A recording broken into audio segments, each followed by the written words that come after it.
Hello everyone, CA पूजा केला here and I welcome you all to my channel. आज के इस वीडियो में हम मूवमेंट ऑफ गुड्स के जर्नल एंट्रीज देखने वाले हैं. आप बोलेंगे मूवमेंट ऑफ गुड्स का क्या मतलब होता है? वो सारे ट्रांजैक्शन जहां पे गुड्स या तो बिजनेस में आते हैं या बिजनेस से बाहर जाते हैं, ये सारे ट्रांजैक्शंस को मैंने क्लब किया है और इस वीडियो में मैंने आपके लिए लेके आई हूँ. तो without any further delay let's get started.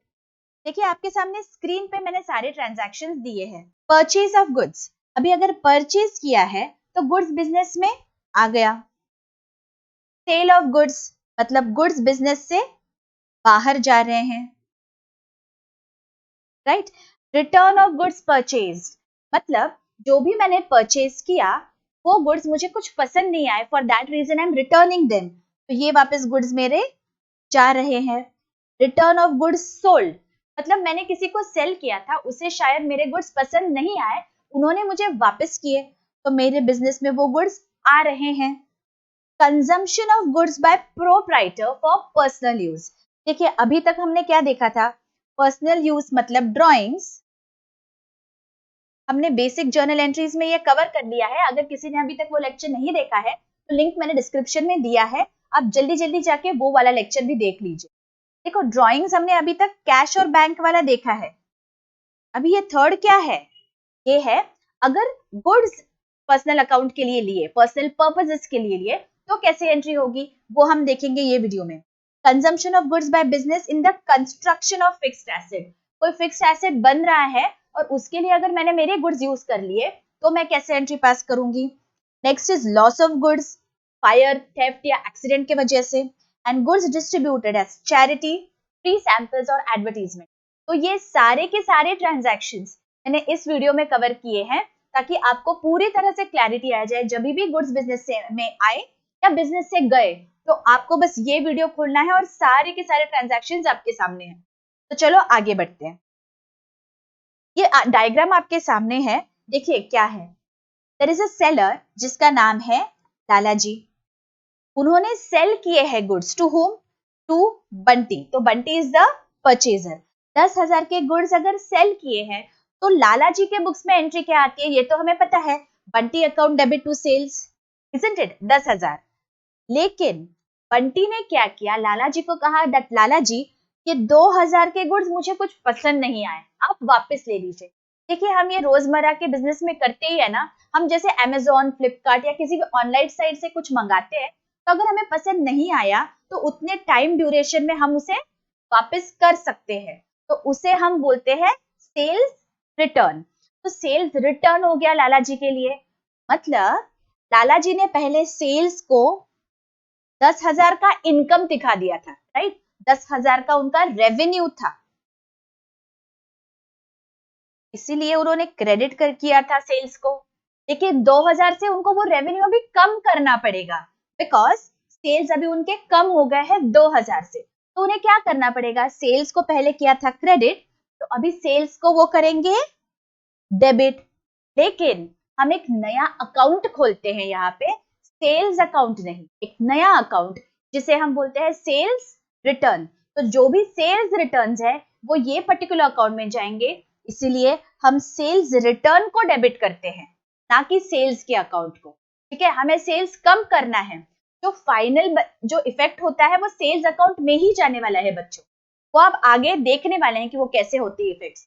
लेकिन अभी के लिए आप समझ लीजिए दैट सेल्स अकाउंट को मैं सेल्स रिटर्न से कनेक्ट करूंगी फ्यूचर में. अभी के लिए सिर्फ सेल्स रिटर्न को आपको डेबिट करना है बिकॉज उतना मेरा लॉस हो गया है, उतने से मेरा इनकम, मेरा रेवेन्यू कम हो गया है, इसलिए मैंने डेबिट कर दिया. और बंटी से मुझे पहले 10,000 रुपए आने वाले थे, लेकिन 2,000 रुपए के गुड्स तो उसने वापस दे दिए, तो इसलिए जिसे मैंने पहले डेबिट किया था उसे मैं करूंगी क्रेडिट, बिकॉज 2,000 रुपए बंटी नहीं देगा. अभी 10,000 पहले देने वाला था, उसमें से 2,000 नहीं देगा, इसीलिए मुझे उसे करना पड़ेगा क्रेडिट. यही एंट्री है बच्चों. देखो मैंने जो सेल्स की एंट्री पास की थी ना, ये जो सेल्स की एंट्री है यही एंट्री है, बस उसका उल्टा इफेक्ट दिया है, रिवर्स कर दिया और एक नया अकाउंट खोला जिसे हम सेल्स रिटर्न बोलते हैं. Getting it? चलो अभी बंटी के पॉइंट ऑफ व्यू से क्या है वो समझ लेते हैं. बंटी ने जब परचेज किया तो बंटी ने क्या कहा, purchases account debit to Lalaji 10,000, correct. अभी बंटी के लिए जो एक्सपेंस है in the form of purchase वो कम हो गया बिकॉज उसने वो रिटर्न कर दिया।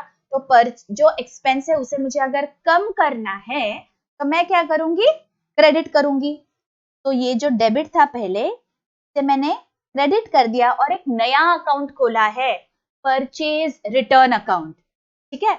और लाला जी को मैंने क्रेडिट किया था 10,000 से, लेकिन he is no more my creditor for those 2,000 rupees. तो 2,000 के लिए मैं उन्हें डेबिट कर दूंगी। यही एंट्री रिवर्स में पास की है और एक नया अकाउंट खोला है, सेल्स रिटर्न और परचेज रिटर्न का। समझ में आई है बात? ओके, चलो आगे बढ़ते हैं। अभी क्या लिखा है वो देख लेते हैं। परचेज रिटर्न क्या होता है? When the goods bought by the business are returned to the supplier, it is called purchase return. हमने देख लिया हमारे एग्जाम्पल में। उसके रीजंस क्या क्या हो सकते हैं रिटर्न करने के? Goods are of inferior quality, they do not match the sample, they are defective, they are received in excess, और there is a delay in the supply. चाहे कोई भी रीजन हो, हमने अगर रिटर्न कर दिया है तो उसे हम परचेज रिटर्न बोलते हैं या रिटर्न आउटवर्ड भी बोलते हैं। In this case, we create a new account called purchase return and credit it. Also, the supplier's account is debited. हमने वो एंट्री समझ ली है। हमें हमेशा ये बात याद रखनी है दोस्तों, that हमारा जो परचेज रिटर्न का अकाउंट है ना, उसे हम हमेशा क्रेडिट ही करेंगे। परचेज रिटर्न हमेशा क्रेडिट होगा, ठीक है। चलो आगे बढ़ते हैं। सेल्स रिटर्न क्या होता है? When goods sold by the business are returned by the buyer. हमने ये भी देख लिया ऊपर के एग्जाम्पल में। It is called sales returns. It is a loss for the business. Hence we debit sales return account and credit the customer's account. तो ये भी हमें बात हमेशा ध्यान रखनी है that हमारा सेल्स रिटर्न हमेशा डेबिट होगा। Purchase return credit, sales return debit, ठीक है। आपको रीजन समझ में आया कि हमने ये क्यों किया है? चलो आगे बढ़ते हैं। अभी आप बोलेंगे कि मैम हमने ये अलग अलग अकाउंट्स खोले क्यों? आखिर हमने 4 अकाउंट्स क्यों खोले हैं? एक ही तो अकाउंट यूज कर सकते थे। वो कौन सा है? मूवमेंट ऑफ गुड्स है ना, तो गुड्स अकाउंट खोलो ना। 4 अकाउंट्स अलग अलग क्यों खोल रहे हो? राइट, ऐसा सवाल आया है? अच्छा आया है तो आंसर दे रही हूं, नहीं आया है तो भी समझ लीजिए कि क्यों आखिर हम ये 4 पार्ट्स में डिवाइड कर रहे हैं गुड्स अकाउंट। अगर मैं फॉर एग्जाम्पल हम देखते हैं, अगर मैं सारे एंट्रीज गुड्स अकाउंट में ही पास करती तो मैं क्या करती थी? This is my goods account, ठीक है। अभी ये फॉर्मेट बहुत रफ है, सिर्फ एक्सप्लेनेशन पर्पस के लिए।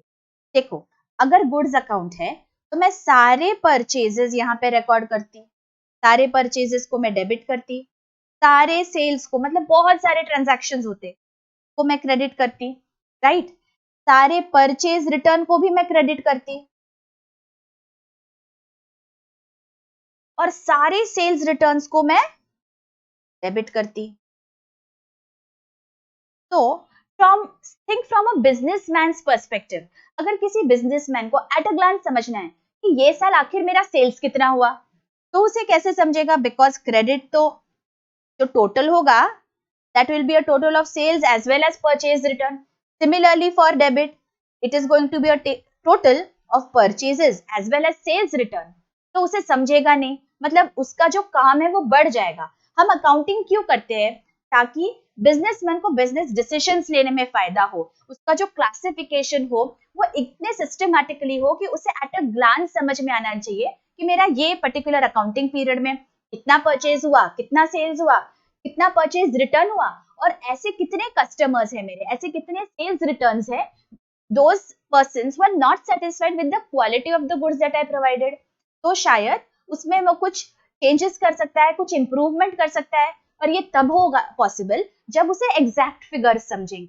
तो इसीलिए हम क्या करते हैं, ये कंफ्यूजन नहीं होना चाहिए। ये जो कंफ्यूजन है ना बहुत सारे डेबिट और क्रेडिट का, ये नहीं होना चाहिए, सिंप्लीफाई होना चाहिए। इसीलिए हम 4 अकाउंट्स में डिवाइड कर देते हैं गुड्स। वो 4 अकाउंट्स कौन से हैं? परचेज, सेल्स रिटर्न, सेल्स और परचेज रिटर्न। देखिए मैंने रेड में दिया हुआ है क्या? To give separate information for each movement of goods, the goods account is divided into several accounts, each showing a particular movement, हर मूवमेंट का अलग अकाउंट, सेल्स का अलग, परचेज का अलग, सेल्स रिटर्न अलग, परचेज रिटर्न अलग। Getting it? चलो वेरी गुड, आगे। अब हम कुछ जर्नल एंट्रीज देख लेते हैं तो और भी क्लियर हो जाएगा। Purchase goods worth 20,000 from Ramesh and return goods that are purchased. Purchases की एंट्री तो हमें पता है क्या होगी, परचेजेस अकाउंट डेबिट, आपको जर्नल के फॉर्मेट में ये लिखना है, हाँ, to Ramesh account 20,000 narration being goods purchased from Ramesh. लेकिन हमने कुछ गुड्स रिटर्न कर दिए, कितने, पूरे के पूरे रिटर्न कर दिए, तो हमने देखा है रिटर्न की एंट्री क्या होती है, एग्जैक्टली इसके रिवर्स होती है। तो रिटर्न की एंट्री होगी हमारी रमेश अकाउंट डेबिट 20,000 और एक नया अकाउंट हम क्रेडिट करेंगे that is to purchase return account, कितना, 20,000, और हम नरेशन क्या देंगे यहाँ पे, बीइंग गुड्स रिटर्न्ड। क्लियर? चलो आगे बढ़ते हैं। अभी ये सिनेरियो क्या है, return half of the goods purchase. कितने गुड्स परचेज किए थे रमेश से, 20,000 के, हाफ का क्या मतलब हुआ, 10,000, तो 10,000 ही रिटर्न किए, तो 10,000 की एंट्री पास करेंगे। Ramesh, entry remains the same, okay, Ramesh account debit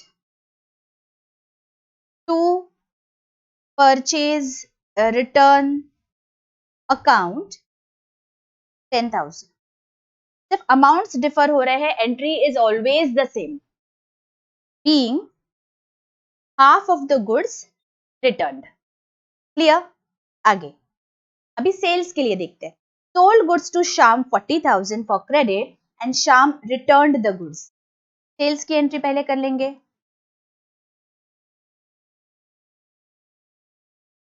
Shyam account debit 40,000 to sales account. अगर बेसिक जर्नल एंट्रीज में आपको कोई क्लैरिफिकेशन चाहिए तो जर्नल एंट्रीज का जो बेसिक टॉपिक है वहां पे एक बार आप वो वीडियो विजिट कर लीजिए, सारे के सारे डाउट्स क्लियर हो जाएंगे। श्याम रिटर्न्ड द गुड्स, कितने गुड्स रिटर्न किए, पूरे के पूरे 40,000 के। बस क्या करना है, reverse entry with a new account. Reverse कर लीजिए एंट्री को, sales return account debit 40,000 to Sham account 40,000 and your narration will be being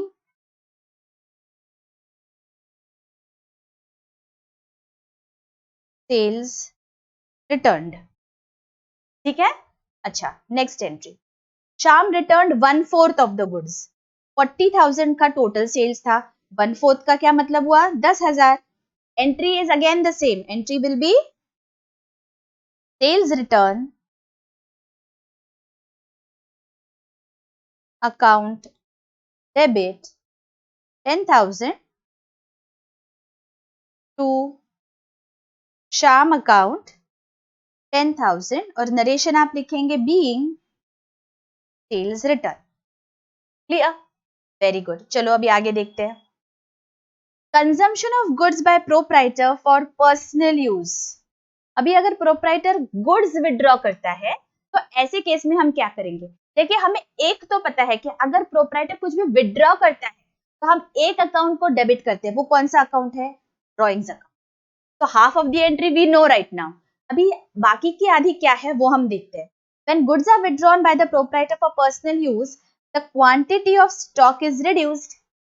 अगर मेरे पास 100 यूनिट्स थे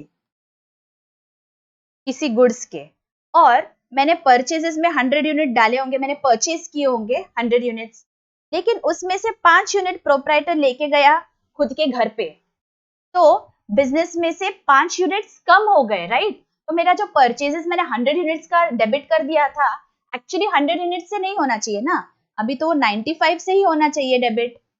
तो मैंने जो 100 डेबिट कर दिया था, मुझे उसका उल्टा इफेक्ट देना पड़ेगा 5 यूनिट्स के लिए, मतलब मुझे क्रेडिट करना पड़ेगा, तब जाके वो 95 यूनिट्स हो जाएगा। Isn't it? तो चलो हम एंट्री देखते हैं. Mister Rahul owns a jewelry store. He gifted a necklace worth rupees 5 lakh to his wife. Such a good husband he is, isn't it? उसने क्या कर दिया, अपने जो भी शोरूम है उसमें से ज्वेलरी उठा के वाइफ को दे दी, नेकलेस उसको गिफ्ट कर दिया. पर्सनल पर्पस है तो हमें तो पता है हम क्या करेंगे. Drawings account debit by how much, 5 lakh. और हम क्या करेंगे, किसे क्रेडिट करेंगे, हम क्रेडिट परचेजेस को करेंगे. ये हमें बहुत अच्छे से ध्यान रखना है क्योंकि बिजनेस में हमने एक्सपेंस दिखा दिया था, लेकिन वो एक्सपेंस अभी बिजनेस में से कम करना पड़ेगा तो मुझे क्रेडिट करना पड़ेगा. To purchases account 5 lakh. Narration being goods withdrawn by the proprietor for personal use. Getting it? चलो आगे. Consumption of goods by the business in the construction of a fixed asset. ये क्या होता है, हम एग्जाम्पल से समझते हैं. Mister Rajesh is a brick dealer. ठीक है, तो ब्रिक उसके लिए गुड्स हो गया. He uses the bricks in the construction of his factory building. मतलब उसने ये एसेट के कंस्ट्रक्शन के लिए गुड्स यूज किए. फैक्ट्री बिल्डिंग एसेट है ना. देखिए, consumption of goods by the business for construction of fixed asset. इसका क्या मतलब हुआ, फिक्स्ड एसेट की कीमत बढ़ गई कि कम हो गई. फिक्स्ड एसेट की कीमत तो बढ़ गई, तो हमें ये मालूम हो गया दैट हमें फैक्ट्री बिल्डिंग को तो डेबिट करना पड़ेगा. Factory building account debit, it is an asset. उसकी कीमत बढ़ गई ना 50,000 से. लेकिन मैंने जब गुड्स थे मेरे ब्रिक्स, तो मैंने परचेज किया होगा. मैंने परचेज करते वक्त ये 50,000 रुपए को डेबिट किया था, लेकिन अभी वो गुड्स मेरे बिजनेस से बाहर चले गए, तो मुझे इसका उल्टा इफेक्ट देना पड़ेगा. तो मैं परचेजेस को करूंगी credit to purchases account. Getting it? ये जो गुड्स मेरे बिजनेस से बाहर गए हैं, इससे मेरे बिजनेस का स्टॉक कम हुआ है, तो मुझे ये इफेक्ट देना बहुत जरूरी है. मुझे परचेजेस को क्रेडिट करना पड़ेगा. मेरा नरेशन क्या आएगा, being bricks used in the construction of factory building. Getting it? हमारी फाइनल एंट्री क्या थी, asset account debit to purchase. चाहे वो कोई भी एसेट हो, एसेट को हमें डेबिट करना है और परचेजेस को क्रेडिट करना है. क्लियर है? आगे बढ़ते हैं. Loss of goods due to fire, theft और accident. Sometimes goods belonging to the business may be lost due to various reasons. If the goods are insured against such risks, then insurance company will give compensation to the extent of the actual loss या some insured whichever is less. अभी business में अगर किसी वजह से loss हुआ, theft हो गया मतलब चोरी हो गई, या कोई नेचुरल कैलामिटी आ गई, ये तो मेरा लॉस है बिजनेस का. हमें पता है debit the expenses and losses. तो हम जो भी लॉस है, loss by fire, loss by theft, loss by accident, जो भी लॉस है उसे हम अकाउंट क्रिएट करके डेबिट करेंगे. और हम क्रेडिट किसे करेंगे, again in this scenario what is happening, ध्यान से सुनो. मैंने परचेज किए थे गुड्स, राइट. मैं एक एग्जांपल देती हूँ. 100 यूनिट्स मैंने परचेज किए थे. जब मैंने परचेज किया तो मैंने परचेज अकाउंट को डेबिट किया होगा. अगर किसी वजह से कोई मेरा नुकसान हो गया, 10 यूनिट्स या फिर चोरी हो गए, एक्चुअली अभी कितने बचे यूनिट्स मेरे पास, 90 यूनिट्स बचे, राइट. तो मुझे ये जो 10 यूनिट है इसके परचेजेस की एंट्री रिवर्स करनी पड़ेगी. वो यूनिट्स जो है अभी मेरे परचेजेस नहीं रहे, तो इसीलिए मुझे परचेजेस को क्रेडिट करना पड़ेगा बिकॉज वो यूनिट्स मेरे बिजनेस से बाहर चले गए, राइट. तो मुझे अपना स्टॉक 10 से कम करना पड़ेगा. तो मैं परचेजेस को इन सारे सिनेरियोज में क्रेडिट करूंगी. कौन से सिनेरियोज, ये जो है ना, गुड्स इंश्योर्ड है, नॉट इंश्योर्ड है, partly insured, whatever that scenario might be, मेरा परचेजेस को क्रेडिट होना ही होना है. ठीक है, चलो वन बाय वन सारे सिनेरियोज हम समझ लेते. When goods lost are not insured, मतलब लॉस हो गया और इंश्योरेंस कंपनी से हमने इंश्योरेंस लिया ही नहीं था, मतलब पूरा की पूरा हमारा लॉस है. Goods worth 2000 were destroyed by fire, तो हमारी एंट्री क्या आएगी, लॉस है तो डेबिट करना पड़ेगा. तो loss by fire account debit 2000 से और क्रेडिट किसे करेंगे? परचेजेस। और नरेशन लिखो, being goods lost by fire. Getting it? चलो अगला सिनेरियो क्या है? Where goods lost are fully insured. मतलब इंश्योरेंस कंपनी ने वो एक्सेप्ट कर लिया हमारा क्लेम। इस सच सिनेरियोस हम क्या करते हैं? The total cost of the goods destroyed is recoverable from the insurance company. तो एक्चुअली लॉस हुआ ही नहीं, तो लॉस को डेबिट करने का सवाल ही नहीं पैदा होता। Hence, the total amount of goods destroyed is credited to purchase account. वो तो तय है हमारा टोटल अमाउंट से। Since the total claim is admitted by the insurance company. Claim admit करना, अगर इंश्योरेंस कंपनी ने क्लेम एडमिट कर दिया, मतलब इंश्योरेंस कंपनी बोल रही है कि फ्यूचर में मैं आपको उतना पैसा दूंगी, राइट? तो इंश्योरेंस कंपनी इनडायरेक्टली हमारी कौन बन जाती है? हमारी डेटर बन जाती है। वो बोल रही है कि आपको फ्यूचर में एक प्रॉमिस कर रही है, मैं इतना पैसा दूंगी, मैंने ये क्लेम एडमिट कर लिया, तो इसलिए हम इंश्योरेंस कंपनी के अकाउंट को डेबिट करेंगे। तो हमारी एंट्री क्या आएगी? सी example, goods destroyed by fire 10,000 and insurance company accepted the entire claim. तो एंटायर क्लेम एक्सेप्ट हुआ तो लॉस हुआ नहीं, इंश्योरेंस कंपनी अकाउंट को मैं डेबिट करूंगी। इंश्योरेंस कंपनी जो भी नाम हुआ होगा इंश्योरेंस कंपनी का, उस नाम से हमें डेबिट करना है 10,000 और क्रेडिट किसे करेंगे? परचेजेस को।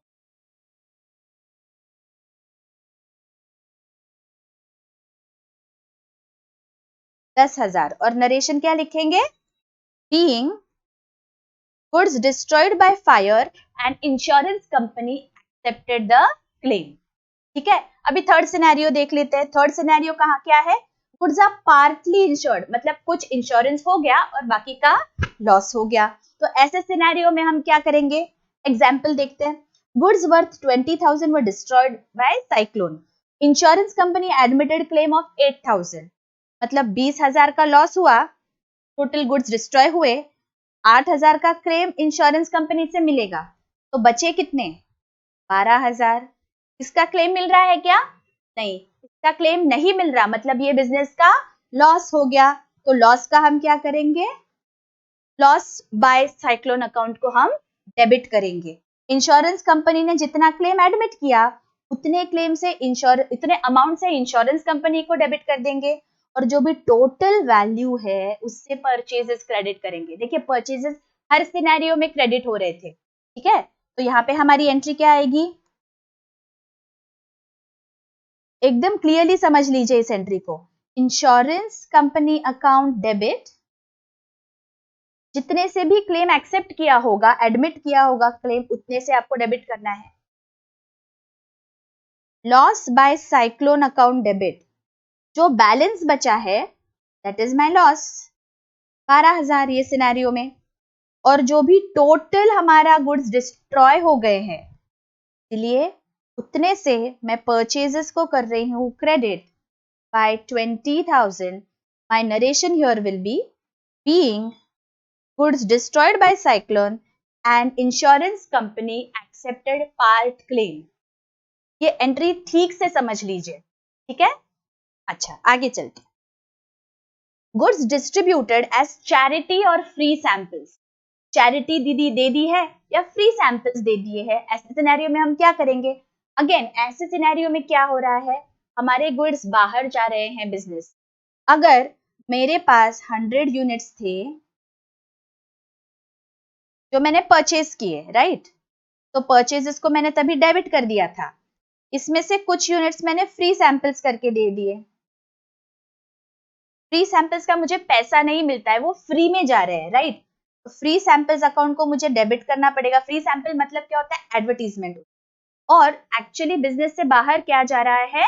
मेरे गुड्स जा रहे हैं, तो इसीलिए मैं परचेजेस अकाउंट को क्रेडिट करूंगी इस सिनेरियो में भी। मैंने 100 यूनिट्स का लिखा था डेबिट, लेकिन 10 यूनिट्स तो मैंने ऐसे फ्री में ही बांट दिए, मुझे उतने से मेरा स्टॉक कम करना पड़ेगा, मैं परचेजेस को क्रेडिट करूंगी। चलो हम एंट्री देख लेते हैं। Distributed goods worth 10,000 among cyclone affected people, जरूरतमंद लोगों को अगर मैंने कुछ मदद की है वो मेरी चैरिटी हो गई बिजनेस की. Charity is my expense. तो चैरिटी अकाउंट डेबिट 10,000 से एंड टू परचेजेस अकाउंट, क्योंकि गुड्स बाहर जा रहे हैं, मुझे मेरा जो एक्सपेंस है उतने से कम करना है परचेजेस का. Narration being goods distributed as charity. Clear है? चलो अभी नेक्स्ट क्या है. Distributed goods worth 4,000 as free sample among the customers. Free sample क्यों देते हैं? हम एडवर्टाइज कर रहे हैं ना, मार्केट कर रहे हैं ना हमारे प्रोडक्ट्स को. तो कौन से अकाउंट को हम डेबिट करेंगे? Advertising. Advertisement account debit 4,000 to purchases, क्योंकि उतने से मेरा परचेज मुझे कम करना है. Being goods distributed as free sample. तो देखिए बच्चों, मूवमेंट ऑफ गुड्स के मैंने सारे के सारे जो भी सिनेरियोज है, all the scenarios I have covered. आपके जो ये लास्ट के सिनेरियोज है, देखिए कौन से. Consumption of goods by the proprietor for personal use, consumption of goods for construction of fixed asset, loss of goods due to fire, और goods distributed as charity और एडवर्टीजमेंट. इन सब में एक बात कॉमन है. वो कौन सी बात है बताइए मुझे?